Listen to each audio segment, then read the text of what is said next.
शुषे त्वमग्ने भद्रं करिष्यसि तवेतत्सत्यमङ्गिरः। ॐ त्वं हि नः पिता वसो त्वं माता शतक्रतो बभूविथ अधा ते सुम्नमीमये। ॐ उपत्वाग्ने दिवे दिवे दोषावस्तर्धिया वयं नमो भरन्तयेमसि। ॐ असतो मा सद्गमय तमसो मा ज्योतिर्गमय मृत्योर्मामृतं गमयति। ॐ शान्तिः शान्तिः शान्तिरो। आइए श्रद्धा और प्रेम से मेरे साथ मिलकर एक बार गुरु मंत्र गायत्री मंत्र का उच्चारण करें। ओम भूर्भुवः स्वः तत्सवितुर्वरेण्यं भर्गो देवस्य धीमहि धियो यो नः प्रचोदयात्। मंच पर विराजमान विद्वान मंडल, पूजा और श्रद्धा की योग माताओं, बहनों तथा सज्जनों, आप सोनीपत के वासी यज्ञ में अपने ढंग की एक श्रद्धा रखते हैं, इसलिए समय समय पर इन आयोजनों को करते रहते हैं। इसके लिए मैं आपको हृदय से बधाई देता हूँ। प्रभु आपको शक्ति भी दे और भक्ति भी दे, ताकि इन कामों को आप बड़ी श्रद्धा और प्रेम से करते रहें। ऋषि दयानंद जी ने लिखा है, वेद का पढ़ना पढ़ाना और सुनना सुनाना सब आर्यों का परम धर्म।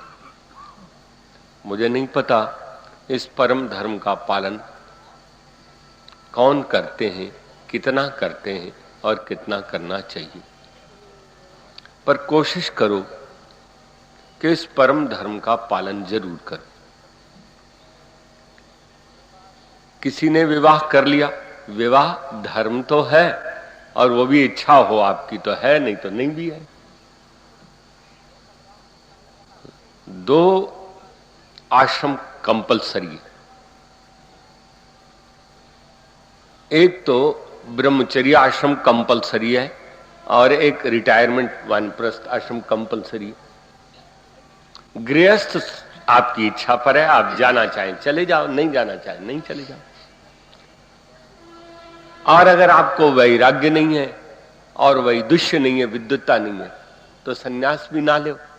वैराग्य भी हो, विद्युत्ता भी हो तो सन्यास भी ले लो। लेकिन रिटायरमेंट तो आपको लेना ही पड़ेगा। और ब्रह्मचर्य आश्रम भी कंपलसरी। आप कहेंगे मैं तो 4 साल की आयु में विवाह करूंगा, तो वो नहीं होगा। आप तो गवर्नमेंट भी नहीं छोड़ेगी, घर पर पहुंच जाएगी कि 18 साल से कैसे पहले करवा दिया इसके विवाह। तो वो कंपल धीरे धीरे आ रहे हैं। पहले 16 तक थे, अब आ जाएंगे 25 तक आ जाएंगे। तो गवर्नमेंट को भी ये मालूम है ये कंपलसरी है। और रिटायरमेंट भी कंपलसरी है। आपको ज्यादा से ज्यादा एक्सटेंशन दे देगी, 60 के बजाय 62 कर देगी, 63 कर देगी, इससे बात नहीं कर देगी। लेकिन ये सारे जो भी कुछ हैं ये धर्म है हमारे। पढ़ना भी धर्म है, रिटायर होना भी धर्म है, घर में घुसना भी धर्म है और घर को छोड़ना भी धर्म है। पर वेद का जो पढ़ना है यही एक परम धर्म है, इसलिए इसको मत छोड़ो। देखो आचार्य अभयदेव जी ने कितना प्रयास किया, आपको एक दिन का एक मंत्र दे दिया, उसी को ही पढ़ लिया। हमने वैदिक पुष्पांजलि लिखी, उसको ही पढ़ लिया करो। हाँ, घाटा घूटा हुआ तो फिर इनको पकड़ना विद्वानों को, और लाभ हुआ तो ये कभी तुम्हारे साथ बंटवाने नहीं आए। देखो, दुनिया की एक अद्वितीय पुस्तक है जिसमें ऋषि दयानंद जी लिखते हैं, वेद सब सत्य विद्याओं का पुस्तक है। कोई ऐसी दूसरी किताब है जिसमें सारी विद्याएं हों, और फिर विद्याएं भी हों तो सारी सत्य विद्याएं? ऐसा कोई ग्रंथ है? लाओ आज आपको बतला देता हूं। आप सोनीपत में रहते हैं, जब किसी व्यक्ति की डेथ हो जाती है, मृत्यु हो जाती है, तो लोग क्या कहते हैं? इसका स्वर्गवास हो गया। कहते हैं कि नहीं कहते? सारी कहते हैं। और आप किसको बोलते हो? स्वर्ग कहते हैं जहां सुख मिलता है, और वास कहते हैं निवास का। तो मैं कईयों से पूछता हूं, क्यों भाई साहब, आपके पास कोई तार आया है, कोई लेटर आया है कि उसका स्वर्ग में वास हो गया? एकदम घोषणा कर देते हैं कि इसका स्वर्गवास हो गया। क्या पता है उसका नरक में ही वास हो। अच्छा मरे, बुरा मरे, कोई मरे, सब कहते हैं इसका स्वर्गवास हो गया। देखो, मेरा पता किसी ने आपको बतलाया कि 512 वेद सदन, आर्यनगर, ज्वालापुर।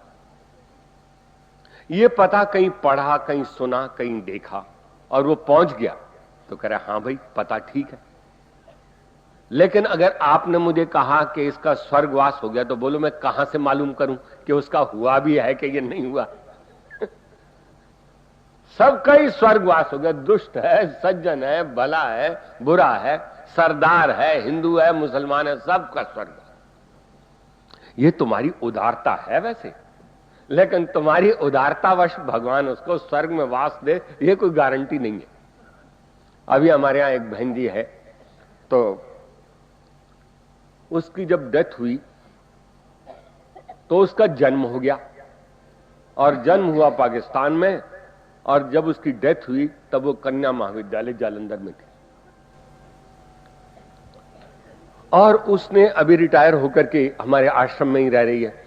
मुझे कहती है, भाई साहब मैं आपको ये दान दे रही हूं कि विद्यार्थियों में लगा लो, मुझे डर लगता है कि मेरे हाथ में है वो तुम्हारे हाथों तक पहुंचेगा भी कि नहीं। मैंने कहा, ये तुमने कैसे कहा?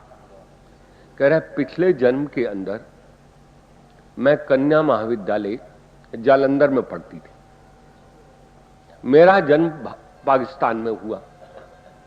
जब मैंने होश संभाला, 4-5 साल की हुई, मैं कहां आ गई? मैं तो जालंधर में थी। फिर उन्होंने अपनी जगह बतलाई, अपना विद्यालय बतलाया, जहां उसकी मृत्यु हुई वो बतलाया।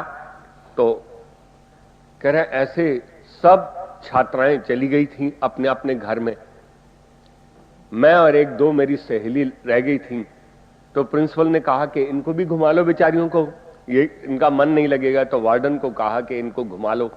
तो कह रहे हमको वैसे ही पिकनिक के लिए ले गई। हमने कहा हमको प्यास लगी है। मेरी 2 सहेलियों ने पानी पिया। कह रहे ये रेहट चल रहा है, इस पर पानी पी लो। तो रेहट को बैल घुमा रहा था, पानी आ रहा था।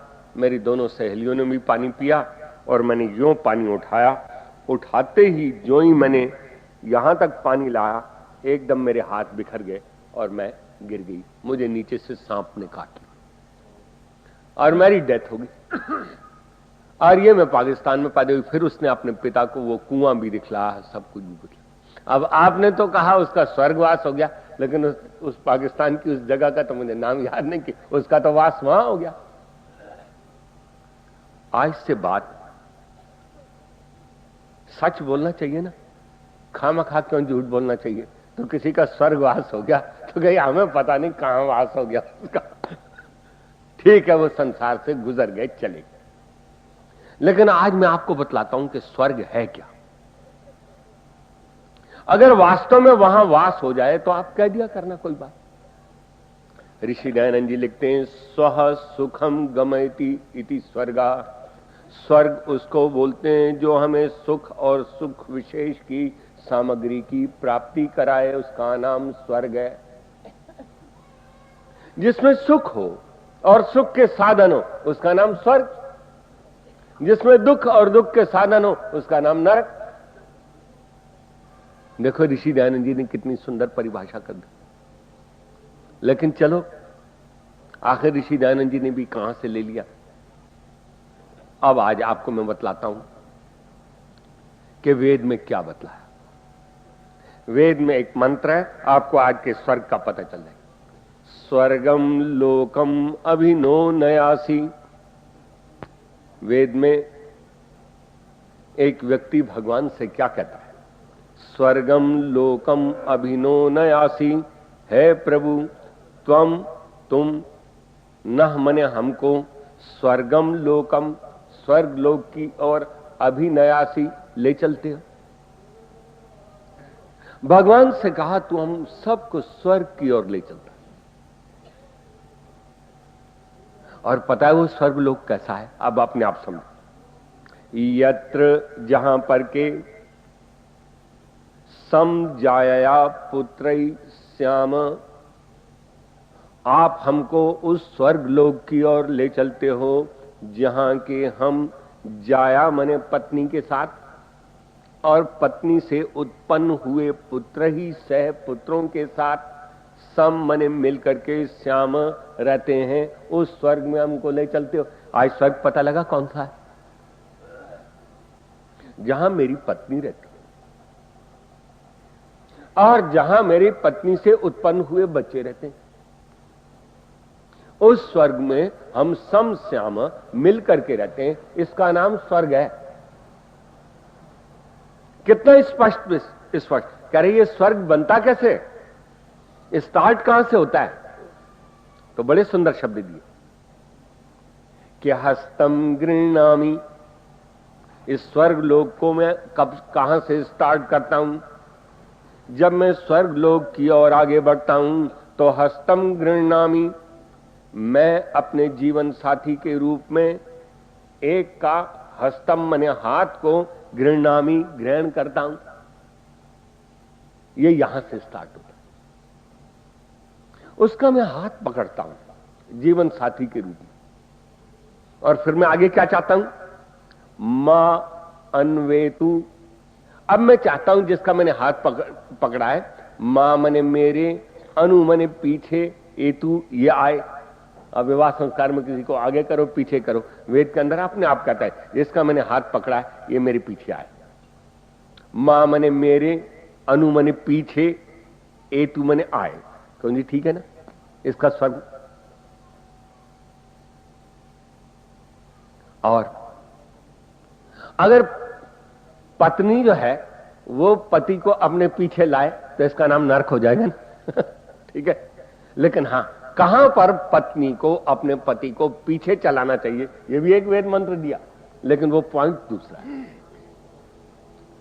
फिर कहता हस्तम गृह्णामि, मैं जीवन साथी के रूप में जिसका हाथ पकड़ता हूं, ये हस्तम गृह्णामि जो कहा ना, मैं जीवन साथी के रूप में एक नारी के हाथ को अपने हाथ में लेता हूं, उसके हाथ को अपने हाथ में बांधता हूं। शायद इसीलिए हस्बैंड बना होगा।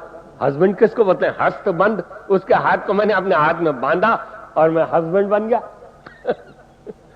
तो पता नहीं अंग्रेजों ने कैसे शब्द बनाया, पर चलो कोई बात नहीं, ऐसा भी सही तो क्या हट जाए।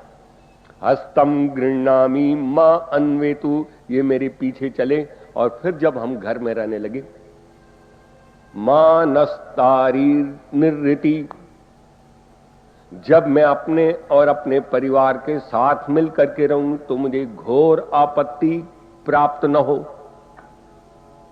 मानो अराती ही, और मेरे घर में दुश्मन न पलते रहे।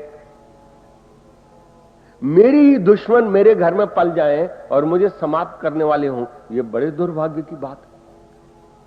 मुझे बहुत ख्याल रखना चाहिए कि मुझे ही मारने वाले मेरे ही घर में पैदा हो जाए, मुझे ही दुख देने वाले मेरे घर में पैदा हो। ऐसा प्रभु मत कर, तभी तो स्वर्ग बनेगा। अब ये मैंने थोड़ा सा अर्थ आपको बतला दिया, और जरा विस्तार से सोचते। स्वर्गम लोकम अभिनो नयासी, है प्रभु तू हमको स्वर्ग लोक की ओर ले चलता है।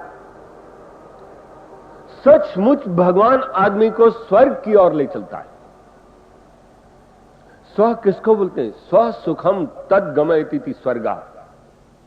जब प्रभु हमको स्वर्ग की ओर ले चलता है तो मैंने कहा भगवान, जब तू भी हमको स्वर्ग की ओर ले जाना चाहता है और हम भी स्वर्ग की ओर जाना चाहते हैं, तो फिर ये नरक कहां से तैयार हो जाता? बोलो, आप सब में कोई ऐसा आदमी है जो दुख और दुख के लोक में जाना चाहता? नहीं जाना चाहता। हर एक चाहता है मुझे सुख मिले, हर एक चाहता है मुझे सुख के साधन मिले, लेकिन ये भगवान तू भी यही चाहता है और मैं भी यही चाहता हूं, तो ये नरक कहां से बन जाता है? सुनो नरक कहां से बन।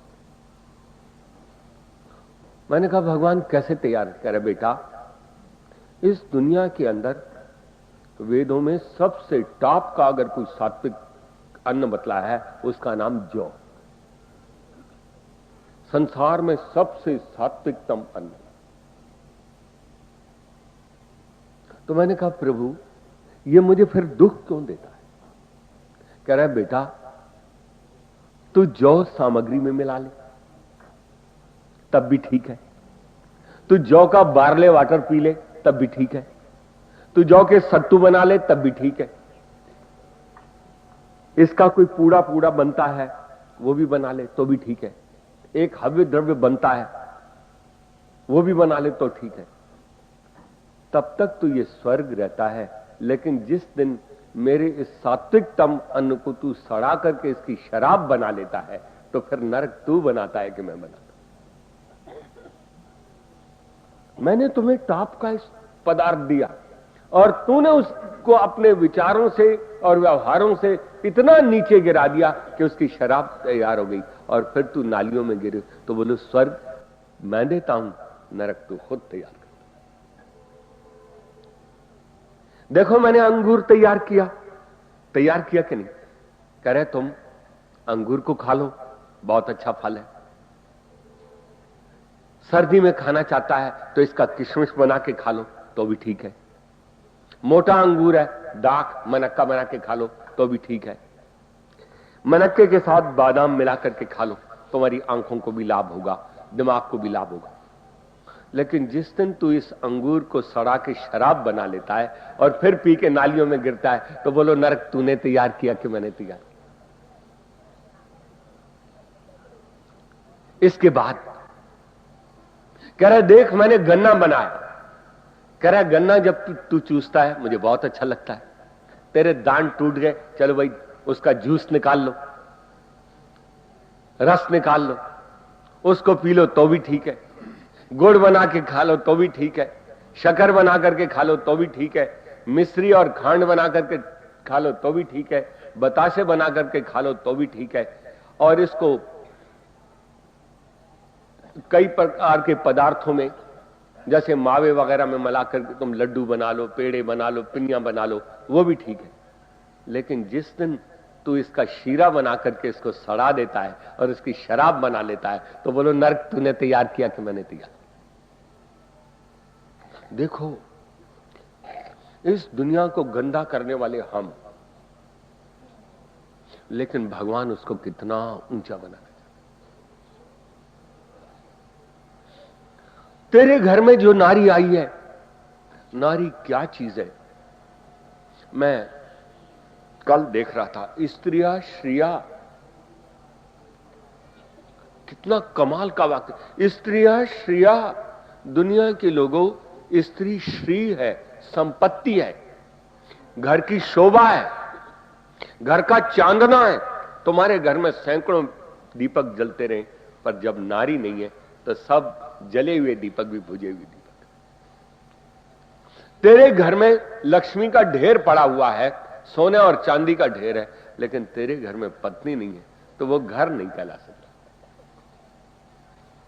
स्त्रिया श्रिया, लेकिन फिर भी तू लोभ करके अपने ससुराल की जेब काटे और उनका धन लूटे, तो बोलो नरक तूने बनाया कि मैंने बनाया?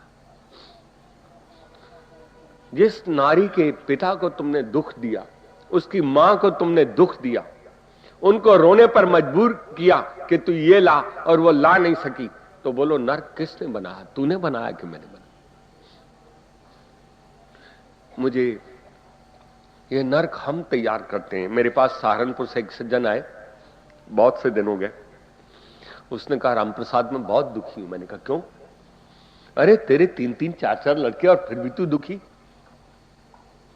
भगवान ने लड़के दिए, घर दिया है, जमीन दी है, जायदाद दी है, सब कुछ दिया है, फिर भी तू दुखी? कह रहे शायद इस दुनिया में मेरे जैसा कोई दुखी होगा। मैंने कहा क्यों? कह रहे मेरे दोनों बेटे पहले मुंह से लड़ते थे, फिर लाठियों से लड़ने लगे, फिर एक दिन दोनों ने चक्कू निकाला। मैंने कहा किसी की दुर्गति हो जाएगी, मैं बीच में जा पड़ा और दोनों को रोकने लगा तो मेरे सिर में भी चक्कू लग गया। अड़ोस पड़ोस में जाकर के पुलिस को इतला दी, थानेदार वगैरह ये सब कुछ आए। अब वो अपनी सुनाता है, वो अपनी सुनाता है। तो कहा तुम बाप हो, तुम बताओ कि किसका दोष है। तो थानेदार को बोला मैंने बेटा कि इसका दोष बताता हूं तो तुम इसको हवालात में बंद कर दो, इसका बताता हूं तो तुम इसको बंद कर दो, और मेरे सिर में से जो खून निकल रहा है अपना बताता हूं तो तुम दोनों को बंद कर दो। इसको बंद करोगे तो भी मैं तड़फूंगा, इसको बंद करोगे तो भी मैं तड़फूंगा, और दोनों को बंद करोगे तो भी तड़फूंगा। क्यों? इनकी बहुओं को मैं कहां से संभालूंगा। इसलिए न मैं अपना कुछ बतला सकता हूं, न इसका बतला सकता हूं, न इसका। जाओ थानेदार साहब, तुम जाओ, रात को फिर इनके हाथ पैर जोड़ूंगा, इनको मनाऊंगा। अगर ये इंसान हुए, मान गए तो मेरा घर स्वर्ग बन जाएगा, नहीं तो नरक तो बना ही हुआ है। कर बोलो नरक किसने बनाया?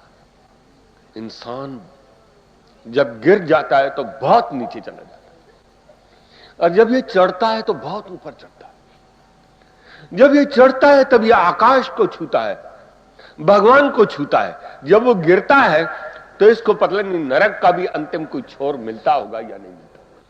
मेरे पास एक ऐसा व्यक्ति आया, आज वो दुनिया में नहीं रहा। वो अपने परिवार के ड्रॉबैक्स लिखने को तैयार हो गया कि मैं उनकी गंदी कहानियां लिखना चाहता हूं और एक नावल बनाना चाहता हूं। मैंने कहा क्या मिलेगा? कह पैसा मिलेगा।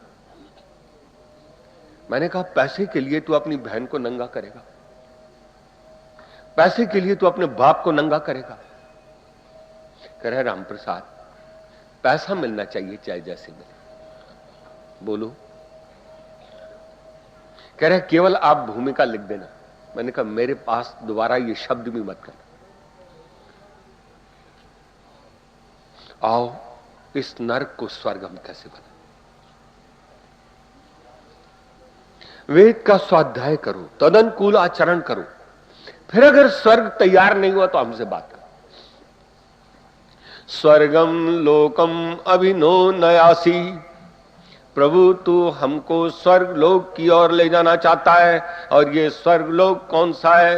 यत्र जहां पर सम जाया पुत्री से श्याम, जहां पर हम जाया पत्नी और पत्नी से उत्पन्न हुए पुत्रों के साथ सम मने मिलकर के रहते हैं।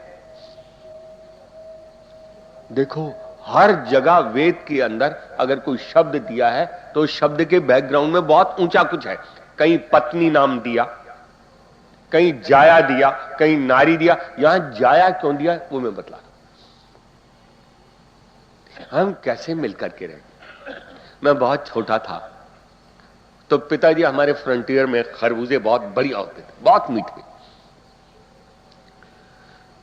तो जब पिताजी खरबूजे लाते थे तो मैं उनकी फांके ही गिनता था। पिताजी इसमें 10 हैं, 1 2 3 4 5, किसी में 11 है, किसी में 9 है। कह रहा बेटा गिन ली? मैंने कहा हां। कह रहे आप चक्कू लाओ। मैंने कहा ले आता हूं। कह रहे आप अंदर से गिनो कितनी फांके। मैंने कहा अंदर से तो कोई है ही नहीं। जिस खरबूजे पर बाहर से 10 फांके हैं और दुनिया का हर इंसान गिन सकता है, लेकिन उसको काटने के बाद दुनिया में कोई ऐसा इंसान नहीं जो अंदर से गिन ले कि कितनी फांकी। वेद कहता है इंडिविजुअली अगर आप परिवार के अंदर 10 व्यक्ति रहते हैं तो सब लोग गिन के बता सकें कि इस घर में 9 रहते हैं, 10 रहते हैं, 11 रहते हैं। लेकिन जब अंदर तुम्हारा खोल के देखें तो उनको यही पता लगे कि ये तो सारे एक है। बोलो ऐसे मिलकर के मिलकर रहा जा सकता है। कह रहा बेटा ऐसा नहीं होना चाहिए। भगवान ने दोनों मिसालें दी। कह रहे बेटा इस संतरे को लाओ। हमने कहा लाए। कह रहे इसको खोलो। बाहर से एक, खोल के देखो तो अनेक। कुछ व्यक्ति ऐसे होते हैं जिनको बाहर से देखो तो वो एक नजर आते हैं, खोल के देखो तो अनेक नजर आते हैं। कई बार बेटा कह रहे, बेटा कम से कम ये बात पंडित सोमदेव जी बैठे इनके सामने तो नहीं करनी थी, इन्हीं के सामने घर को नंगा करना था। तो इसका मतलब अंदर से अलग है, जबरदस्ती उसको संतरे के छिलके से ढक के एक बनाया हुआ। जीवन के अंदर तुम बाहर से अलग अलग गिने जा सको, लेकिन अंदर से कोई ऐसा इंसान न पैदा हो जो आपको गिन सके। तुम्हें ऐसे मिलकर के रहना। ये वेद का स्वर्ग है,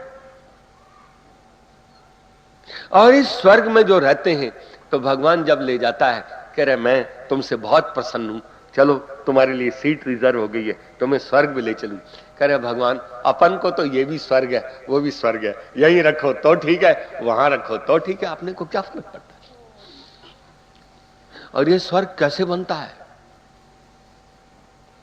सम श्याम संगच्छध्वम संवदध्वम, मिलके बोलो, मिलके चलो, मिलके बैठो। आज कोई मिलके बैठता है? जीवन के अंदर वेद कहता है सम श्याम समिति, एक ही भाव है, एक होकर के रहो। कह रहे इस विषय में तुम्हारी क्या सलाह है? जो पिताजी की है। पत्नी, इस विषय में तुम्हारी क्या सलाह है? जो पतिदेव की है। बच्चों, इस विषय में तुम्हारा क्या विचार है? जो मां बाप का विचार। जिस परिवार में एक दूसरे के विचारों पर समर्पित होने की भावना है, उसको एक कहते हैं। बड़े भाई ने कहा खीर बना लो। कह रहे मां, हमारे तो दिल में ही आ रहा था कि खीर बननी चाहिए, हमारा छोटा भाई बड़ा कमाल का है, उन्होंने हमारे दिल की बात कह दी। बोलो, इस घर को स्वर्ग कहते हैं। और एक घर में वो एक बच्चा बोला कि मां खीर बना दो। कह रहे भगवान ने भैंस भी दी है, पिस्ता बादाम सब कुछ घर में है, चावल भी है, मैं अभी बना देती हूं। दूसरा भाई आ, मां क्या बन रहा है? कह रहे खीर। कह रहे कौन बनवा रहा है? कह रहे तुम्हारा छोटा भैया, तुम भी खा लेना। ये जब चाहे अपनी मर्जी से बनवाता रहता है। आज देखता हूं खीर कैसे बनती है, आज बनेगा तो हलवा ही बनेगा। अरे खीर की हंडिया बाहर न फेंक दी तो देख ले नर को। तो जीवन के अंदर हम मिल करके रहे, और फिर बहुत से अर्थ निकलते हैं। सम श्याम, घर में मिलके रहे। घर में उतार भी आएगा, चढ़ाव भी आएगा, दुख भी आएगा, सुख भी आएगा, अमीरी भी आएगी, गरीबी भी आएगी, मेहमान भी आएगा। उस समय सम मने सम रहना, बराबर रहना। साधु बन करके सम रहना आसान है, पर 10 व्यक्ति जहां रहते हो वहां सम रहना आसान नहीं है। इसलिए गृहस्थ में रहना भी बहुत बड़ा तप है। एकदम 8 अतिथि आ गए, और 8 चारपाइयां सब छोड़नी पड़ी, सब पर उनको सुला दिया, और परिवार ने टाट बिछा करके, दरी बिछा करके अपनी अपनी रजाई या कंबल लेकर के सो गए। इसका नाम स्वर्ग है। मां, मैं तो खाट पर सोऊंगा। नहीं बेटा, आज तू टाट पर सोएगा। अच्छा मां, तू कहती है तो आज टाट पर सोऊंगा। कह रहे क्यों? क्या हमारे अतिथि आए? और अतिथि भगवान के बराबर होता है। बेटा, उसको खाट पे सुलाओ और तुम टाट पे सो। कह रहे मां, मुझे नींद आ जाएगी। कह रहे जितनी बढ़िया नींद तुम्हें खाट पर आती थी, उससे बढ़िया तुम्हें नींद टाट पर आएगी। क्यों? कि तुम सैक्रिफाइस, यज्ञ करके तुम सो रहे हो। ये तुम्हारा यज्ञ तुमको इतनी सुंदर नींद देगा जिसका मुकाबला ही नहीं होगा। बोलो बेटा, जब तुम सो गए, जब आदमी सो जाता है तो फिर पता लगता है कि मैं टाट पर सोया हूं या खाट पर सोया हूं। ये तो जब तक जागता रहता है तभी तक पता लगता है। गाड़ी में कोई फर्स्ट क्लास में जाता है ना, तो उसमें सुपीरियरिटी कॉम्प्लेक्स पैदा हो जाता है, और जो थर्ड क्लास में जाता है उनमें इंफीरियरिटी पैदा हो जाती है। पड़ोस में बहुत धनी है, उनमें सुपीरियरिटी कॉम्प्लेक्स है, और मैं उसका पड़ोसी हूं, मेरा घटिया सा घर है, मेरे में इंफीरियरिटी कॉम्प्लेक्स है। लेकिन जब दोनों सो जाते हैं तो ना इधर इंफीरियरिटी कॉम्प्लेक्स रहता है, ना उधर सुपीरियरिटी कॉम्प्लेक्स रहता है, ना हीन भावना होती है, ना उच्च भावना होती है। बेटा, जिस समय तू टाट पर सो जाएगा और तेरे को नींद आ जाएगी तो तुमको पता ही नहीं लगेगा मैं खाट पर सो रहा हूँ क्या टाट। और जो ऐसा भी मिले, स्वामी सर्वदानंद जी कहते हैं, मैं ऐसे घर गया जो मुझे रात को टिकाया, भोजन तो जैसे जैसे सड़ते बलते खिला ही दिया। तो फिर पत्नी को कहा कि देवी ऐसा करो, तुम अपना बिस्तर दे देना, तुम बच्ची के साथ सो जाना। उसने कहा बिस्तर मैं काहे को दूं, मुसीबत तुम लाए और बिस्तर मैं दूं, कमाल। 4 हमारे पास बिस्तर, और तेरे को नजर नहीं आता था जब हमारे पास 5वां बिस्तर नहीं है, तो काहे को ले आए इसको, ये तेरा दामाद लगता है क्या? देवी दामाद तो नहीं लगता, पर ले ही आया, अब तो गुजारा कर। तो उसने कहा तू अपना बिस्तर दे और रात को ठिठुरता रहे, तो तब तुम्हें पता लगेगा, फिर किसी को पकड़ के नहीं लाएगा। अब दीवारों के भी तो कान होते हैं, स्वामी सर्वदानंद जी भी सुन रहे थे, कह रहे भाई यहाँ रोटी तो खा लिया, अगला काम जो है ना ये नहीं सहा जाएगा। वो बेचारा आया, उसने कहा जब मैं लाया हूं तो मुसीबत तो सहनी पड़ेगी। उसने कहा बेटा तू ही अपना बिस्तर दे दे। ना पिताजी, मेरा तो एग्जाम है, मैं रात को ठुठरूंगा तो सुबह एग्जाम कहां से दूंगा। ये आती थी, आपको ही मुबारक हो। बेटी ने भी जवाब दे दिया। अब वो बेचारा आया, कह रहा बिस्तर दूंगा, अड़ोसी पड़ोसी की मिन्नत करूंगा। खैर इतने में स्वामी जी को ये सब पता लग ही चुका था, तो उन्होंने कहा चलो स्वामी जी थोड़ा घूम आते हैं, फिर आके सो जाते हैं। उसने कहा काहे को मुझे घुमाओ, मैं तो फिर घूमता हुआ यहां आऊंगा इस नरक में, तो फिर मुझे जाने ही दे स्टेशन में, मैं सीधा ही घूम लेता हूं यहीं से ही। तो कह रहा मैं स्टेशन पर चलता हूं, सुबह की गाड़ी मुझे पकड़नी है, कहां रिक्शा टांगा पकड़ूंगा और तू मुझे वहीं ले चल। जब वो जाकर के वहां के बेंच पर सोया तो रो करके भगवान से कहता है स्वामी सर्वदानंद, प्रभु मुझे इस प्लेटफार्म के बेंच पर लिटा देना, पर दोबारा ऐसे नरक में कभी सोने के लिए कभी मत भेजना, जिसका हर सदस्य स्वार्थी है। पता नहीं मैंने रोटी कैसे खा ली। खैर वो सो गया। कह रहे कंबल तूने दे रखा, बेंच भी भगवान तूने दे दिया, फिर इन कम वक्तों के मुझे काय को भेजो। देखो न चाहते हुए भी उनके मुख से निकल पड़ा कम बखत। वास्तव में कम बखत मीन्स जिनका भाग्य कम होता है। और वही स्वामी एक दूसरे घर में गया तो कहता है कि जब मैं उस घर में गया, मैंने भोजन खाया, तो उसने अपनी पत्नी से कहा, उसने कहा देवी तू मेरा बिस्तर बिछा देना। कह रहे क्यों? कि मैं अतिथि को लाया हूं, मेरा बिस्तर। कह रहे आप कहां सोएंगे, हमारे पास तो 4 ही बिस्तर हैं। तो देवी मैं नहीं दूंगा तो और कौन देगा? कह रहे जब तक मैं जिंदा हूं बिस्तर जाएगा तो मेरा जाएगा, तुम्हारा नहीं जा सकता, तुम आराम से सो। तुम भी स्वामी जी के साथ उसी कमरे में सोगी तो कितना बुरा लगेगा। फिर तू कहां सोएगी? मैं बेटी के पास सो जाऊंगी। बच्चा दौड़ कर कहा मां क्या बात है? ऐसे से मां तुम्हारा बिस्तर नहीं जाएगा, बिस्तर जाएगा मेरा। कह रहे तुम्हारा क्यों जाएगा? तुमको ठंड लग गई तो। कह रहे मां ठंड तुम्हें लग गई तो नुकसान है, सुबह हमको कौन परोठा खिलाएगा, लेकिन अगर मुझे लग गई तो सुबह 500 दंड बैठक निकालूंगा, फिर गर्मी आ जाएगी और मैं दौड़ता रहूंगा, तो मेरे को कहां की ठंड लगी। दीदी आई क्या बात है? भैया तेरा बिस्तर नहीं जाएगा, मेरा जाएगा। कि तेरा क्यों जाएगा? कि मैं तो छोटी सी हूं, मैं तो मां के बगल में घुस करके उसके बिस्तर में सो जाऊंगी, मेरे को क्या फर्क पड़ता। सारी रात स्वामी जी जागते रहे और भगवान से प्रार्थना करते रहे कि जिस घर का हर सदस्य त्यागी और तपस्वी है, भगवान तुमने उन चारों को 4 ही बिस्तर दे रखे हैं, मैं रहूं या ना रहूं, लेकिन इन पर बिस्तरों की बारिश कर देना। उनको कमबख्त कह गया और इनको भाग्यशाली बना गया। स्वर्ग बिस्तरों से नहीं बनता, स्वर्ग तो त्याग और तप से बनता। हम मिलकर के रहें, हम सम रहें, बहुत विशाल अर्थ है।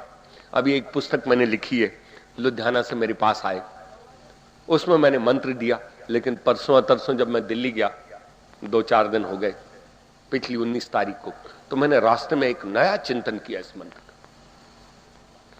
जो समय रहते हुए मैं इतना तो नहीं बतला सकूंगा, जितना तुम्हारे भाग्य में हुआ उतना बता दूंगा, बाकी अपने आप जुगाली करना। क्यों कि जुगाली नहीं करोगे तो दूध नहीं मिलेगा। जो गऊ ऐसे ही घास निगलती है उसका दूध नहीं बनता, इसलिए तुम ऐसे ही घास मत निगलना, जुगाली करना, जाकर के घर में सोचना, फिर तुमको दूध मिलेगा और उस दूध से तुमको नया जीवन मिलेगा। और इस वेद मंत्र में जाया क्यों कहा?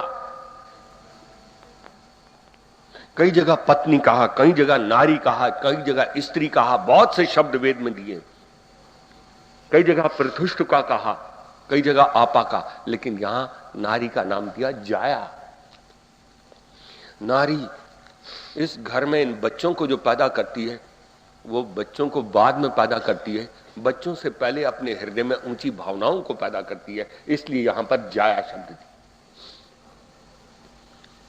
जाया किसको बोलते हैं? जनयती थी जाया, जो मेरे घर में आकर के मुझे संतान देती है, मेरे घर की शोभा को बढ़ाती है। लेकिन वेद कहता है नहीं, तेरे घर में ये संतान नहीं देती, संतान देने से पहले अपने अंदर ऊंची भावनाओं को पैदा करती। वेद में मुझे याद आ जाता है एक टॉप की नारी है जिसको सबसे ऊंची नारी वेद में कहा गया, उसको आपा बोलते। सब नारियों से टॉप की नारी है ये। बोलो अगर धरती में कहीं आग लगती है तो क्या जलाती है? कपड़े जलाती है, मेज जलाती है, कुर्सी जलाती है, बाजा जलाती है, किताबें जलाती है, यही खिड़कियां दरवाजे जलाती। लेकिन आप झट फायर ब्रिगेड को फोन करते हैं, बाल्टियां भर भर के पानी लाते हैं कि नहीं लाते? लेकिन वेद कहता है अगर किसी घर में अति काम, अति क्रोध, अति लोभ, अति मोह, अति अहंकार और ईर्ष्या और द्वेष की जब अग्नियां लगती हैं, तब उन घरों में आत्महत्याएं होती हैं। बोलो उस अग्नि को बुझाने के लिए तुम कौन से फायर ब्रिगेड को फोन करोगे? कोई जवाब नहीं सारी दुनिया के पास।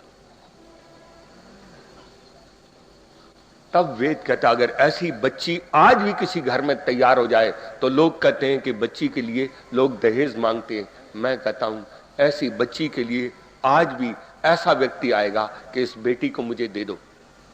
कह रहा मैं तो बहुत गरीब हूं, मैं आपको कुछ भी नहीं दे सकता। कह रहे तुम मुझे बेटी तो दे सकते हो? कह रहा हाँ बेटी दे सकता हूं, लेकिन और कुछ नहीं दे सकता। कह रहा मुझे शक है कि मेरा धन तो तुम मुझसे ले ले, जितना चाहिए तुमको धन मेरे से ले ले, लेकिन तुम अपनी बेटी दे दे। कह रहे क्यों? मुझे शक है कि मेरा धन मेरे बच्चे के घर को स्वर्ग बना सकेगा या नहीं, इस पर मुझे शक है। पर अगर तेरी बेटी मेरे घर में बहू के रूप में आ गई तो मुझे जरा भी शक नहीं है, फिर मेरा घर स्वर्ग जरूर बनेगा। आपा नारी आज भी कहीं हुई तो दौड़े दुनिया के लोग आएंगे कि ये बच्ची मुझको दे। जब ये बच्ची जिसके हाथ में, वो अति काम की अग्नि को कैसे बुझाती है, अति क्रोध की अग्नि को कैसे बुझाती है, अति लोभ की अग्नि को कैसे बुझाती है, अति अहंकार की अग्नि को कैसे, सारा मैंने आज से 10-20 साल पहले बहुत कुछ लिखा हुआ है इस पर। लेकिन एक बतलाता हूं कि नारी कैसे संतान को पैदा करती है। जब उसने कहा, जब विवाह हुआ, पति समीप आया, जब सभी अति काम की अग्नि भड़की तो पति समीप आया तो नारी ने एक फायर ब्रिगेड का छींटा फेंका और उससे पूछा, पतिदेव आप क्या चाहते? बोलो। जो अधः प्रवाह होता है वो प्रवाह ऊपर की ओर चला गया और वो चिंतन में बदल गया। कह रहे मैं इसको क्या जवाब दूं? तब धीरे से वो कहता है, सोचता है। कह रहे देवी, जो संसार के लोगों की इच्छा होती है वही इच्छा मेरी भी है। नारी का दूसरा फायर ब्रिगेड का छींटा देखो और वो क्या कहती है। उसने कहा, पतिदेव उद्देश्य मंत्रण मंदोपि न प्रवर्तते। बिना उद्देश्य के तो चींटी भी कहीं को नहीं चलती। अगर चींटी ने सीधा जाते जाते इधर को मुंह मोड़ दिया तो समझ लो उसका अन्न का दाना इधर है। अगर चींटी भी बिना उद्देश्य के एक कदम नहीं लेती तो तुम मुझे बताओ तुम्हारे उद्देश्य क्या है?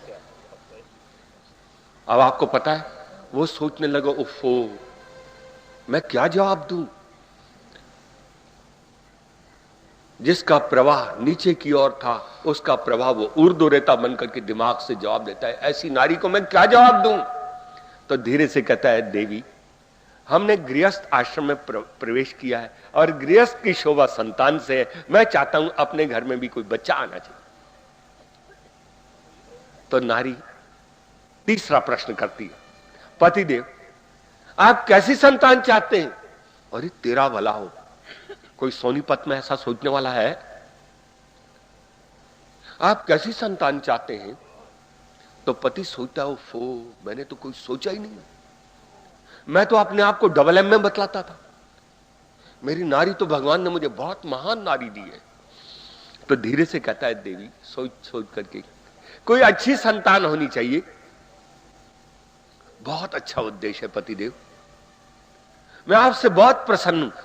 लेकिन चौथा उसने फुवारे का छींटा फेंका और उसने कहा, पतिदेव आपको मालूम है, आप तो बहुत पढ़े लिखे हैं, कि अच्छी संतान कैसे पैदा होती? कोई जवाब नहीं। धीरे से बोलता है, देवी चौथी बार में हाथ ही जोड़ दिए, मुझे नहीं पता कि अच्छी संतान कैसे पैदा होती, तू ही मुझे बतला कि अच्छी संतान कैसे पैदा होती है। उसने कहा, पतिदेव अच्छी संतान पैदा होती है अच्छे आहारों से, अच्छी संतान पैदा होती है अच्छे व्यवहारों से, अच्छी संतान पैदा होती है अच्छी पुस्तकों को पढ़ने से, साधु संत और सज्जनों की संगति से, उनकी प्रेरणाओं से। तो कह रहे, देवी अपने को कुछ पता नहीं, तू ही बता कि वो कैसे पैदा होगी। कह रहे, पतिदेव अब रात के 10 बजे गए हैं, रात्रि के मंत्रों का पाठ करो, तन्मे मना शिव संकल्पमस्तु, और प्रातः काल यज्ञ की वेदी पर बैठ करके प्रभु से प्रार्थना करेंगे कि हमको अच्छी संतान। बात बात में पहली रात में उसके आहार बदल दिए, व्यवहार बदल दिए और चिंतन बदल दिया। इसको जाया बोलते हैं। जाया संतान को जन्म देने से पहले अपने अंदर ऊंचे भावनाओं को जन्म देती है। और जब प्रातः काल हुआ तो प्रातः काल यज्ञ करने के बाद पति भी बेचारा बैठा हुआ है, वो कहता है, आज तो मैं अनपढ़ साबित हो गया। ऐसे पति को नारी गाइड करती है। और वह एकदम, जब उन्होंने यज्ञ किया तो यज्ञ के बाद वो प्रार्थना करते, और विदुर जी के शब्दों में, मानः कुले वैर कृद कश्चिदस्तु, प्रभु हमारे कुल में कोई वैरी संतान न पैदा हो। एक वैरी संतान दुर्योधन पैदा हुआ, आज तक हिंदुस्तान अपनी स्थिति में नहीं आ रहा है। जो विद्वान हमने खोए, जो धनवान हमने खोए, जो दाता हमने खोए, जो इंजीनियर हमने खोए, जो आर्किटेक्ट हमने खोए, वो आज तक हम नहीं प्राप्त कर पा रहे। आपको पता है वो ईंधन कौन सा था जिसके आधार पर 18 क्षौणी सेना के लिए रोटियां पकती थी? आज भी वो सूर्य तापी तवे से पकती थी रोटियां। ईंधन कहां से लाए इस पानीपत के मैदान में? हमने बहुत कुछ खोया। कब खोया? जब एक वैरी संतान दुर्योधन पैदा हुआ, एक वैरी संतान मुगल खानदान में औरंगजेब पैदा हुआ, जिसने बाप को जेल में डाल दिया। और बहन ने कहा कि अब्बा जान ने जिसने हमको इतना प्यार दिए, भाई साहब इतना ऐसा नहीं करना चाहिए। उसने कहा, तू भी ची ची करती है, उसको भी जेल में बंद कर दिया। दारा जैसे धर्मात्मा भाई को मार डाला। किसी ने कहा, अपनी आने वाली संतति को राजनीति तो सिखा दो। कह रहा, अगर इनको राजनीति सिखा दी तो ये भी मुझे जेल में बंद कर देंगे। राजनीति तो ऐसी चीज है जिसको सारी दुनिया अपने आप सीख लेती। चुनाव में खड़े हो जाओ, राजनीति आ जाएगी। तुम उसके बाप की गालियां दे दो, उसके बाप की गालियां दे दो, राजनीति अपने आप आ जाएगी। तो वैरी संतान न बाप के प्रति, न आने वाली संतति के प्रति, न भाई के प्रति, न बहन के प्रति अपने कर्तव्य का पालन नहीं कर सकती। इसलिए प्रभु मेरे कुल के अंदर कभी वैरी संतान मत देना।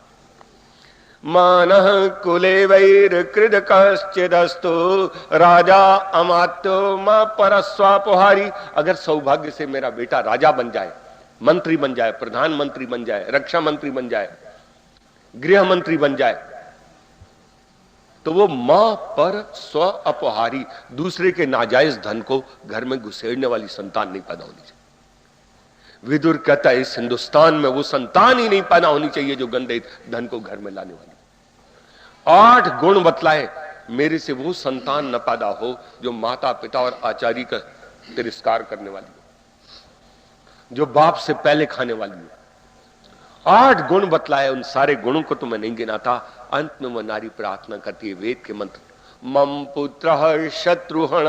प्रभु अगर मेरे कुल के अंदर कोई पुत्र पैदा हो तो अगर वो ब्राह्मण बने तो काम क्रोध लोभ आदि शत्रुओं को पैरों तले रौंद करके वैदिक धर्म का प्रचार करे, और मैं अगर क्षत्रिय बने तो मैदान जंग में शत्रुओं के दांत खट्टे करे, और अगर वो वैश्य बने तो 8 महीने में के बराबर मुनाफा लेकर के संसार को अच्छी से अच्छी वस्तु सप्लाई करे, और शूद्र बने तो ऋषि दयानंद जी के शब्दों में सेवा निराभिमान होकर के तीनों वर्णों की सेवा करे और अपने जीवन को सफल करे। और अगर मेरी पुत्री पैदा हो तो कैसे हो? जैसे दोपहर के काल का सूर्य होता है, दुहिता में विराट। सुबह के सूर्य को आप देख लेंगे, शाम के सूर्य को आप देख लेंगे, लेकिन दोपहर के सूर्य को देखना बड़ा मुश्किल है। कह रहे मेरी बेटी हो तो ऐसी हो कि दुष्ट आदमी आंख उठाए तो उसकी आंखें चुन जा जाए। प्रभु मुझे ऐसी बेटी देना। पति की आंखों में आंसू हो गए। उसने कहा प्रभु मेरा घर बन गया। कब बन गया? जब ऐसी नारी ने मेरे घर में जिस दिन से प्रवेश कर गया। अब मेरा घर स्वर्ग जरूर बनेगा। व्याख्या आप स्वयं सोचो। जाया उस पत्नी को बोलते हैं जो संतान को जन्म देने से पहले अपने अंदर ऊंची भावनाओं को जन्म देती है, तभी स्वर्ग बनता है। अब जब स्वर्ग बनता है तो कितना सुंदर बनता है। ऐसी नारी से उत्पन्न हुए पुत्रों के साथ हम मिलकर के रहें। बोलो, अंग्रेजी में सन SON सन मने बेटा और बेटे मने सन, लेकिन अर्थ क्या है कोई पता नहीं। हमारे यहां एक अकेला पुत्र शब्द के 4 अर्थ हैं।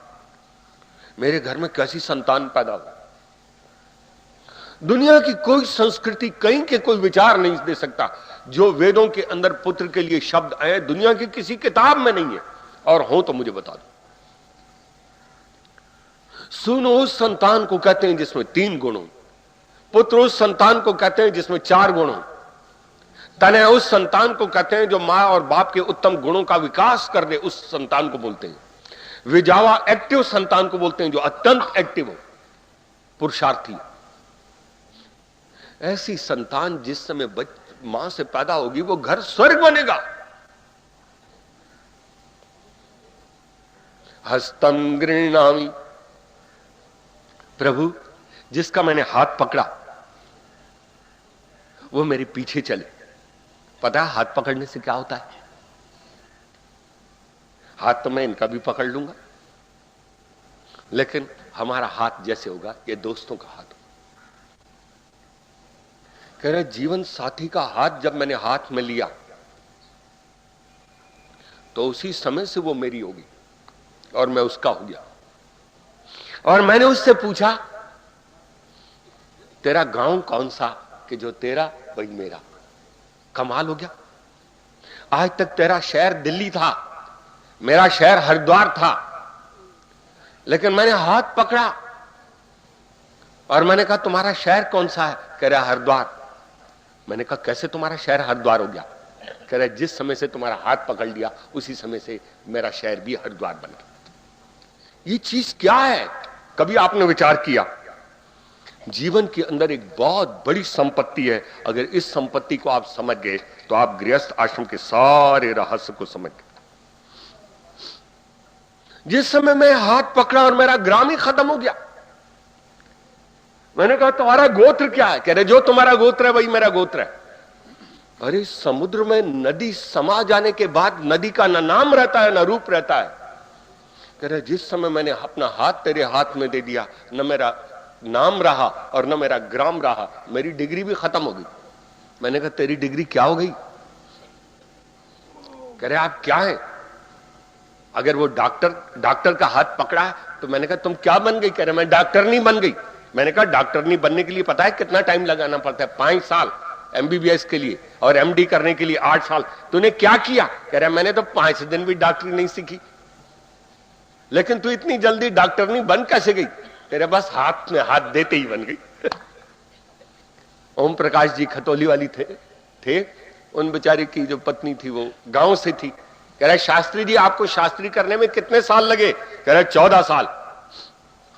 कह रहे पता है हमको शास्त्राणी बनने में कितना टाइम लगा? तो उसने कहा तू बता। कह रहा अपने को तो 14 मिनट भी नहीं लगे, 14 सेकंड भी नहीं लगे। कह रहे कितनी जल्दी। ये समर्पण की महिमा है। अरे तुमने हाथ पकड़ा और तुम्हारा नाम खत्म हो गया। तुम कौन हो? श्रीमती राम प्रसाद, श्रीमती कपूर। तेरा सब कुछ खत्म हो गया। कितना बड़ा समर्पण है। उसने सहेलियों को छोड़ दिया, ग्राम को छोड़ दिया, मकान को छोड़ दिया, मां को छोड़ दिया, बाप को छोड़ दिया। मैंने पूछा तुम्हारी मां कौन सी है? जो तेरी मां है वो मेरी मां है। मैंने कहा तुम्हारा बाप कौन सा है? कि जो तुम्हारा बाप है वो मेरा बाप है। मैंने कहा तुम्हारा गोत्र कौन सा है? कि जो तुम्हारा गोत्र है वो मेरा गोत्र है। मैंने कहा तुम्हारा दोस्त कौन सा है? जो तेरा दोस्त है वो मेरा दोस्त है। मैंने कहा तुम्हारे बहन और भाई कौन से? जो तेरे बहन भाई है वही मेरी बहन। खत्म, खेल खत्म।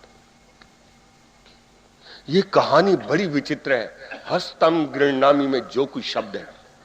और मैंने कहा, कह रहे तूने मेरा हाथ क्यों पकड़ा? तो नारी को पति जवाब देता है, गृहणामी ते सौभगत्वाय हस्तम, मैंने सौभाग्य के लिए तेरा हाथ पकड़ा। मैं भाग्यवान था पर सौभाग्यशाली नहीं था। जिसके पास 6 चीजें होती हैं वो भाग्यशाली होता है, लेकिन जिस समय वो नारी का हाथ पकड़ता है तब वो सौभाग्यशाली होता है।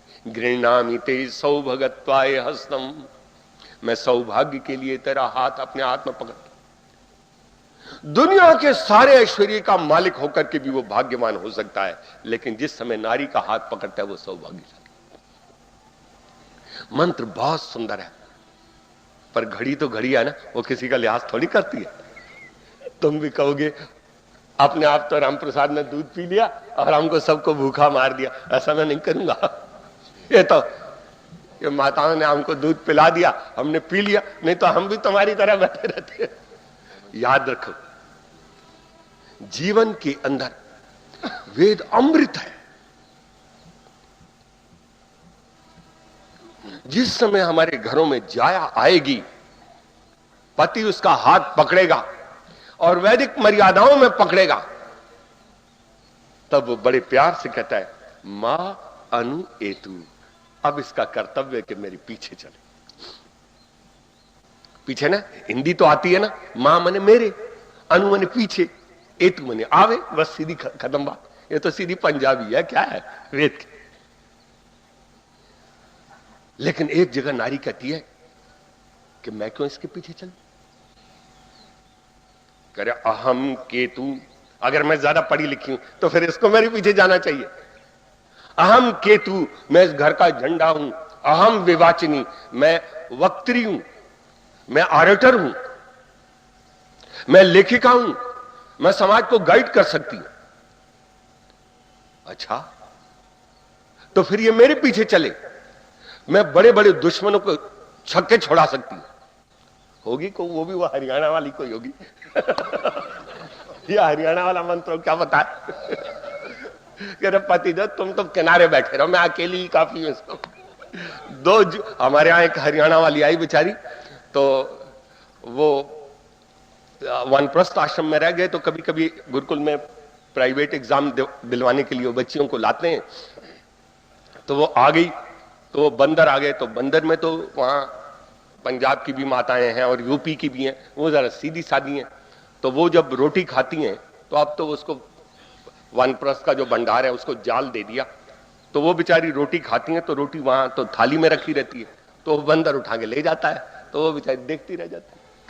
ऐसी उनकी कुटिया में से बंदर ले गया। लेकिन एक बार ये बच्चियों को लेकर के एक इधर की माता गई थी, तो वहां भी बंदर आ गया। अब जब बंदर आ गया तो ये तो डर जाएं, शोर मचाएं, और जब बंदर आ गया तो वो तो दरवाजे के सामने खड़ी है। उन्होंने दर्जन केले उठा लिए बंदर ने, और वो उसके ऊपर से कहते हैं, अरे बेटा कहां जाएगा, यहां तो मैं मालूम है कौन खड़ी है। अब बंदर जो है कहां जाए, जब वीर बंदर से भागोगे तो फिर दुर्गति होगी, और जब खड़े हो जाओगे तो फिर खड़ी हो। तो उन्होंने कहा बोल बेटा कहां जाएगा, तो वो ऊपर से कूदा, ऊपर से उसकी टांग पकड़ ली ऐसी कूदते हुए। जब पकड़ ली तो उसको नीचे लिटा दिया और जूती निकाली, 2 गरम गरम मारी। अरे तुम्हें मालूम नहीं है यहां कौन रहती है। और यूं धक्का दे दिया और बाहर चला गया। और दूसरे दिन फिर आया, उसको पता नहीं था ये वही कुटिया है। तो फिर आया तो उधर वाली जो माताएं हैं वो तो अपना थाली में रोटी रखती हैं, उनकी 4 फुलके थे तो उन्होंने हाथ में रख लिए, एक बेलन में दाल डाली, बच्चियों को खिला दी, तो अपना रोटी तोड़ती रही और खाती रही, उसको पता ही नहीं लगा। तो इधर वो मोटा बंदर बैठा हुआ था, तो जो ही उसने देखा तो 2-3 रोटियां जो बची थी, रोटी समेत उनकी गर्दन पकड़ ली, हर गर्दन पकड़ ली। कह रहे तुमको मालूम नहीं है यहाँ कौन रहता है? तो बेलन उठा करके उसके 2 मारे और जो धक्का दिया कि फिर कभी मत आना यहाँ। वो बंदर फिर दोबारा ना आया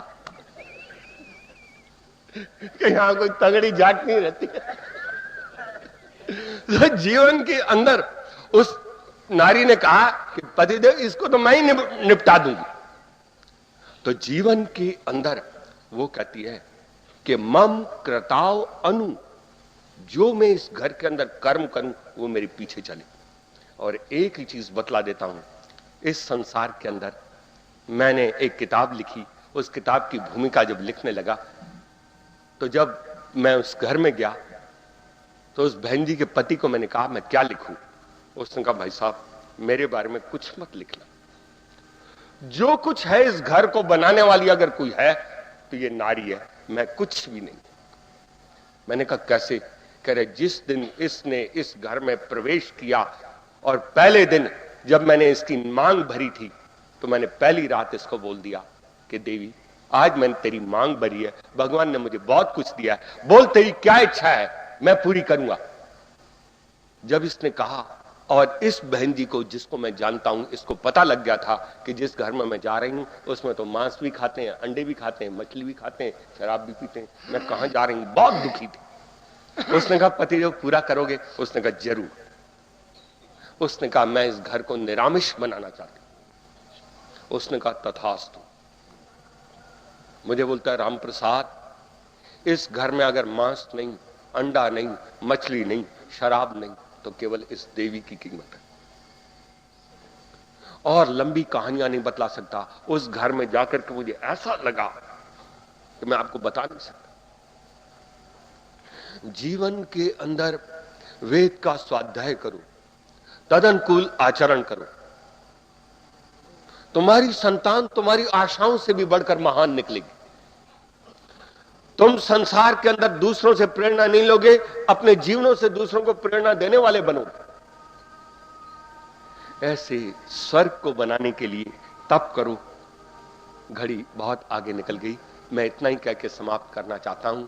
उस प्रभु पर भरोसा करो, उसके अद्भुत काव्य पर भरोसा करो, तदनुकूल आचरण करो। घाटा हुआ तो चिट्ठी राम प्रसाद को लिखना, लाभ हुआ तो अपने पास रखना। कवि के शब्दों में, भरोसा कर तू ईश्वर पर, तुझे धोखा नहीं होगा। भरोसा कर तू ईश्वर पर, तुझे धोखा नहीं होगा। ये जीवन बीत जाएगा, तुझे रोना नहीं होगा। ये जीवन बीत जाएगा, तुझे रोना